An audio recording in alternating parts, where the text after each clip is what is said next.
আমরা কি দেই? আমরা দেই না।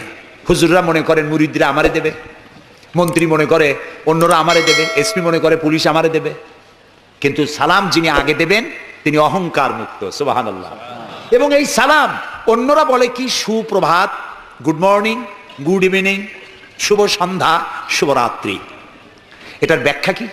সকালবেলায় 280 মাইল স্পিডে ঝোড়ো হাওয়া প্রবাহিত হচ্ছে, 30 ফিট উঁচু হয়ে জলোচ্ছ্বাস হচ্ছে, মানুষ মরতেছে, বাড়ির টিন উড়ে যাচ্ছে।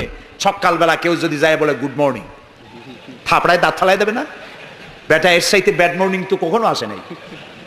রাতের বেলায় মা মারা গেছে, তার বাড়ি গিয়ে বলছে গুড নাইট, কেমন লাগবে কোন? সুতরাং ইসলামের বিষয়টাই মোর সায়েন্টিফিক। সুখে দুঃখে, বিপদে আপদে, সুখে শান্তিতে, রাতে দিনে, সকালে সন্ধ্যায় যখন দেখা হচ্ছে একজন আরেকজনকে সালাম, আসসালামু আলাইকুম।